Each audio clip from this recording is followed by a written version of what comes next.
الله أكبر.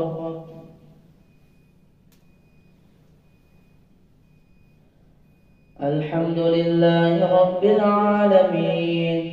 الرحمن الرحيم مالك يوم الدين إياك نعبد وإياك نستعين اهدنا الصراط المستقيم صراط الذين أنعمت عليهم غير المغضوب عليهم ولا الضالين.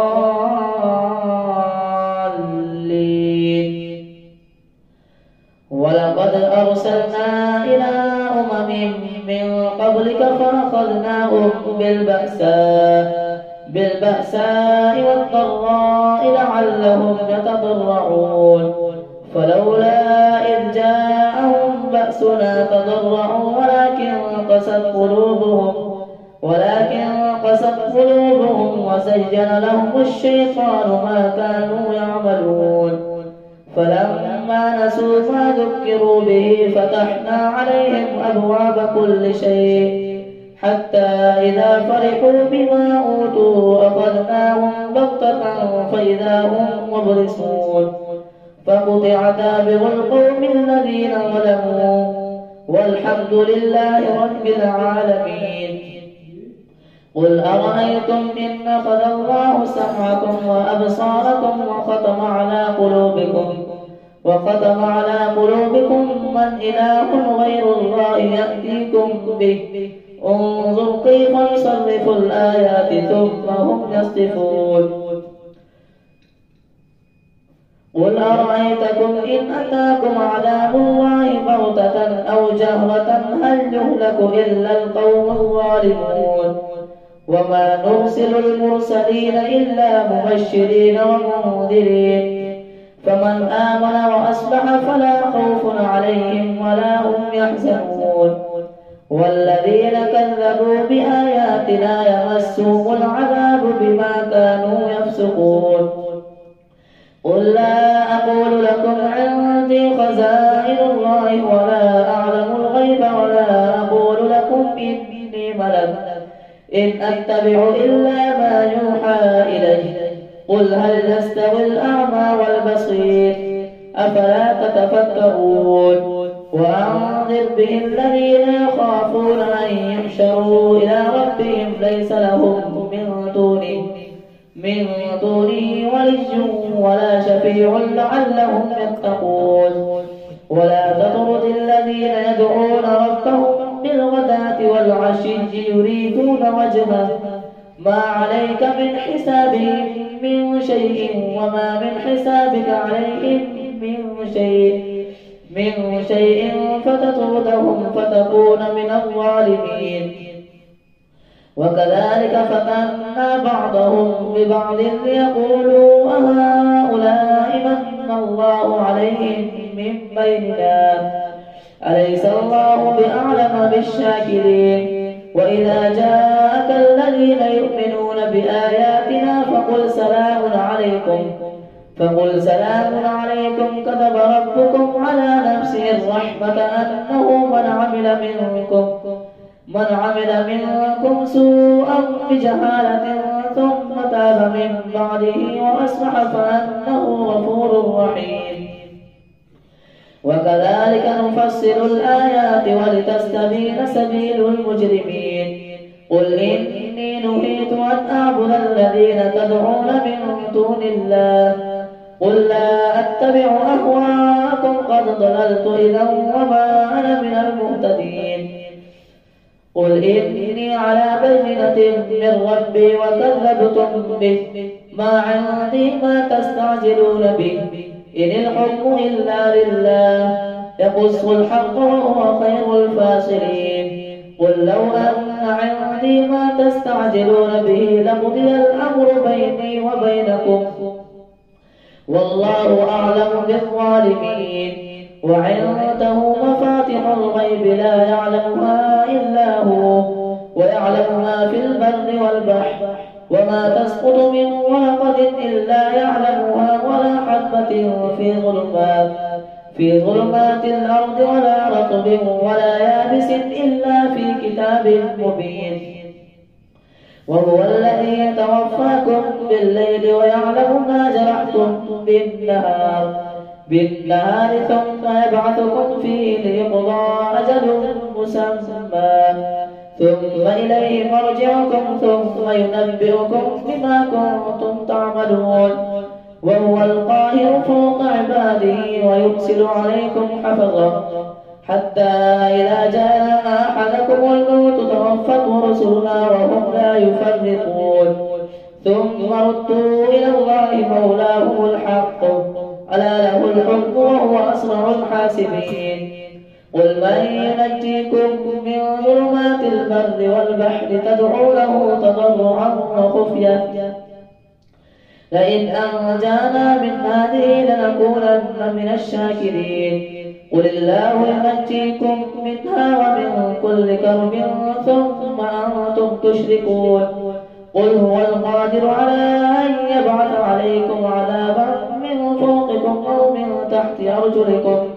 أو من تحت أرجلكم أو يلبسكم شيعا ويذيق بعضكم بأس بعض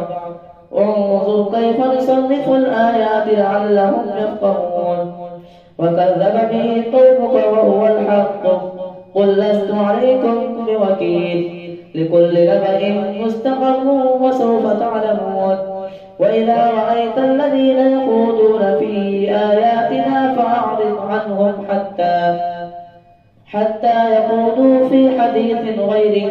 وإما ينسينك الشيطان فلا تقعد بعد الذكرى مع القوم الظالمين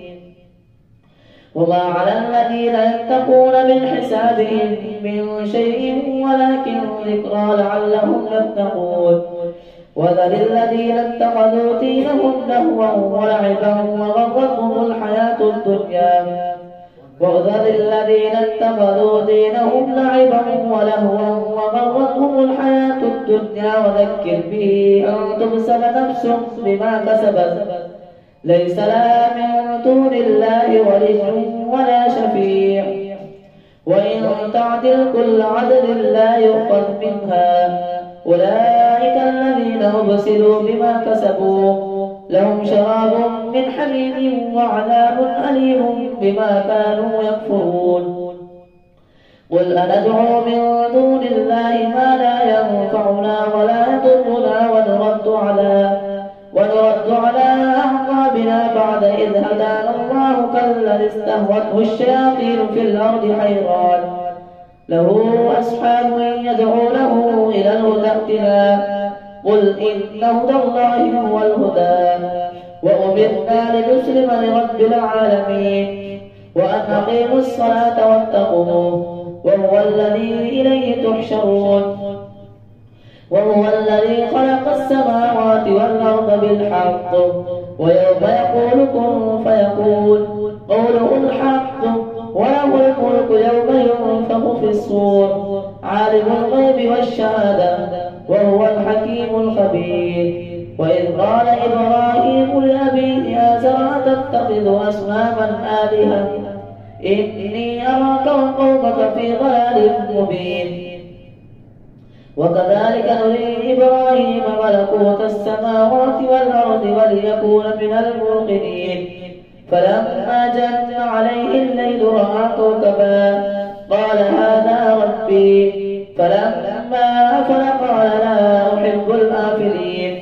فلما رأى القمر بازغا قال هذا ربي فلما أفل قال لئن لم يهدني ربي لأكونن من القوم الضالين فلما رأى الشمس بازغة قال هذا ربي هذا أكبر فلما أفلت قال يا قوم إني بريء مما تشركون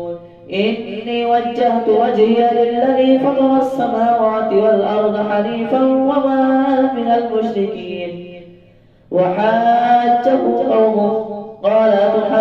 تحاجوني في الله وقد هدان ولا أخاف ما تشركون به إلا أن يشاء ربي شيئا وسع ربي كل شيء علما أفلا تتذكرون وكيف أخاف ما أشركتم ولا تخافون أنكم أشركتم بالله ما لم ينزل به عليكم سلطانا فأي الفريقين أحق بالأمن إن كنتم تعلمون الذين آمنوا ولم يلبسوا إيمانهم بظلم أولئك لهم الأمن وهم مهتدون. الله أكبر. سمع الله لمن حمده. الله أكبر.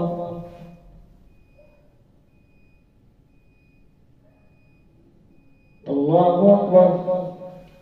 الله أكبر.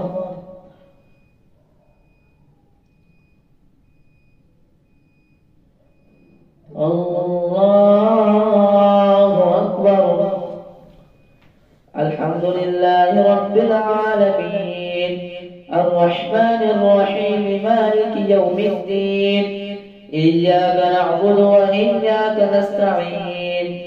اهدنا الصراط المستقيم صراط الذين أنعمت عليهم غير المغضوب عليهم ولا الضالين.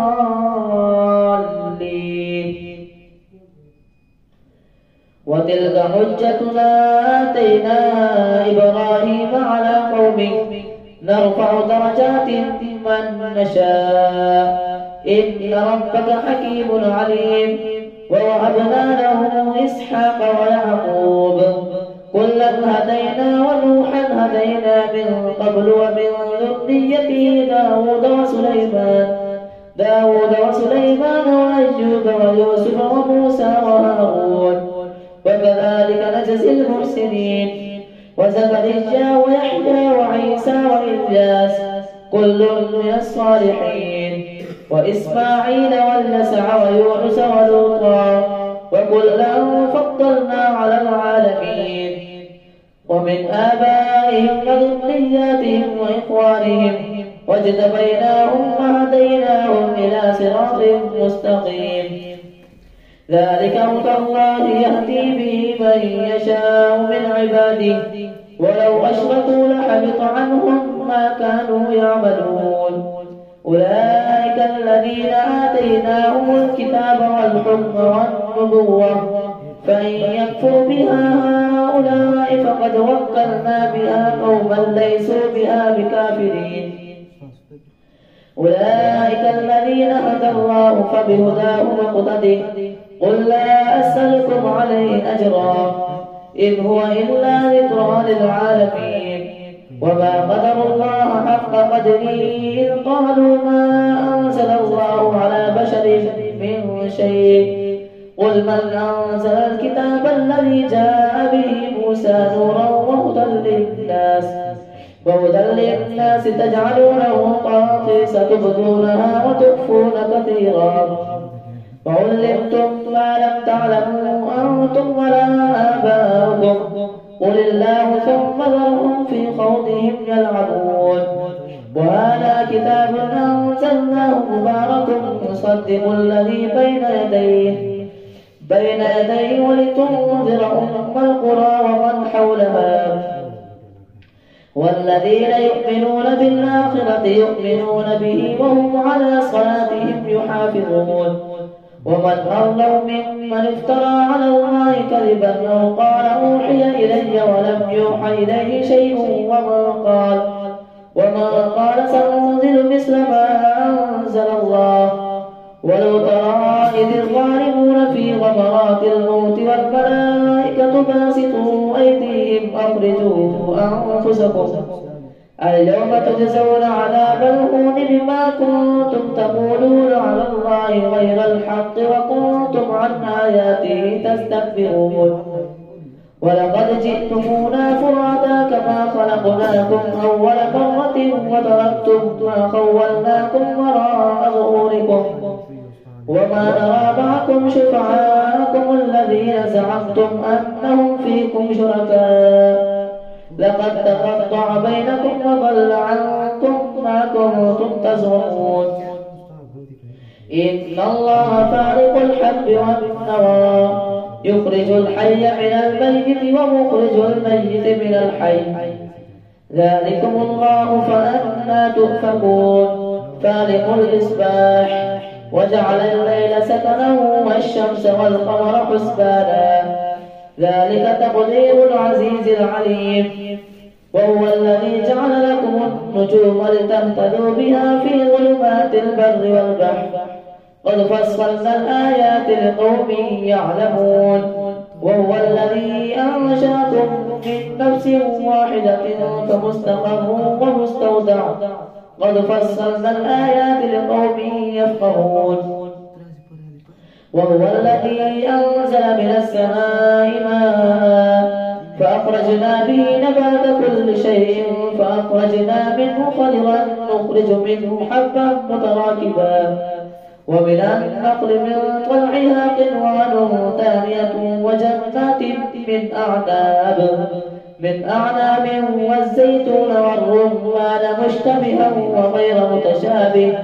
انظروا إلى ثمره إذا أثمر وينعم إن في ذلكم لآيات لقوم يؤمنون وجعلوا لله شركاء الجن وخلقوا له بنين وبنات بغير علم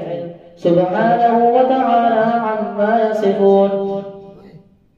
بديع السماوات والأرض أنى يكون له ولد ولم يكن له صاحبة وخلق كل شيء وهو بكل شيء عليم بديع السماوات والأرض أنى يكون له ولد ولم تكن له صاحبة وخلق كل شيء وهو بكل شيء عليم ذلكم الله ربكم لا إله إلا هو خالق كل شيء فاعبدوه وهو على كل شيء وكيل لا تدركه الأبصار وهو يدرك الأبصار وهو اللطيف الخبير قد جاءكم بصائر من ربكم فمن أبصر فلنفسه ومن عمي فعليها وما أنا عليكم بحفيظ وكذلك نصرف الآيات وليقولوا درست ولنبينه لقوم يعلمون اتبع ما أوحي إليك من ربك لا إله إلا هو وأعرض عن المشركين ولو شاء الله ما أشركوا وما جعلناك عليهم حفيظا وما أنت عليهم بوكيل ولا تسبوا الذين يدعون من دون الله فيسبوا الله عدوا بغير علم كذلك زينا لكل أمة عملهم ثم إلى ربهم مرجعهم فينبئهم بما كانوا يعملون وأقسموا بالله جهد أيمانهم لئن جاءتهم آية ليؤمنن بها قل إنما الآيات عند الله وما يشعركم أنها إذا جاءت لا يؤمنون ونقلب أفئدتهم وأبصارهم كما لم يؤمنوا به أول مرة ونذرهم في طغيانهم يعمهون الله أكبر.